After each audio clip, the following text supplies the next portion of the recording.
Hey, it's Ray. I wanted to speak on something that I spoke a little bit on my the blog episode that I co-host with, but I wanted to speak on it and upload it to my page about the years that I was still in my cocoon before I busted out of it and became a butthurt fly.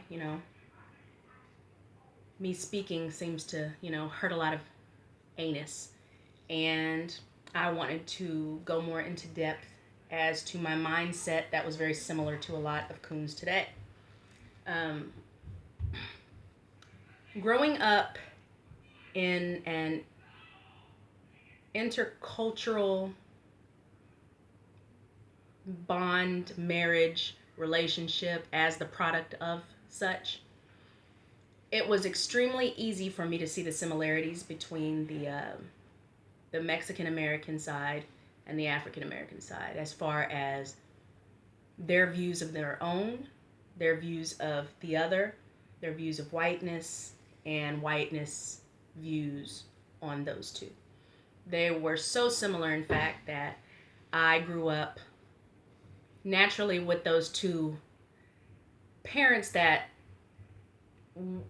one of them knew about racism, grew up into it, the segregated schools and things like that, and the other was born when segregation ended. So she didn't really understand it. She was like, my mom was basically the test dummies for integration destroying our history on the Mexican side. And my father was one, if not the only, black person in a lot of his classes growing up until he moved up into the high school and middle school, and he was still that nigger. And the teacher and everybody, the textbook still said it, and the teachers just looked at him like, what's the big deal? Basically. So they grew up having animosity towards their own for not being black enough over here, for my dad with his redder skin and hazel eyes, and then my mom for her more pale skin and hazel eyes compared to her brother with his really, really dark skin and hazel eyes. Um, with my grandmother, with her mom, she was born the year that she was barely, or her family was barely legal to even be a citizen here, even though we have been in Texas since it was Mexico.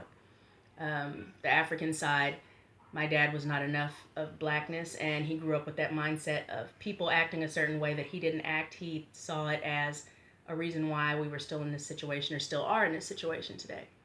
So me growing up with the two parents who felt like they were doing me a favor by raising me to believe that color didn't matter as long as I worked hard and did what I needed to do and treated people the way I wanted to be treated, then everything was okay. Big no no. Not judging them, but I have an issue completely, obviously, with people raising their children to believe a fairy tale like that because it's not true. Me being a black female, especially in Texas, Texas is more segregated as far as the school systems now than it was during Jim Crow. And the police are killing more people than they were during Jim Crow that have melanin in their skin. Um, so, me growing up, obviously, even in my adult years, I felt like us being hateful or disrespectful towards white people or calling them out on their whiteness was racist. And I was that person, we're no better than them if we're going to be treating them a certain way just because they're white. Who are you to say that a white person shouldn't be dating a black person just because they're white? And that's before I actually started researching.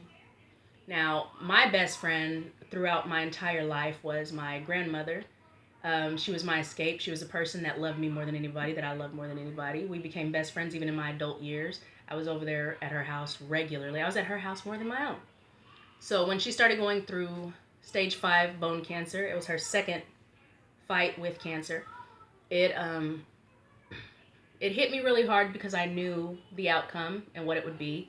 So I started to prep for it. I didn't know how long it was going to take, but um, I went into a deep depression, a deep funk, because that was my best friend. It was going to be my first loss and my most severe loss as far as I'm concerned.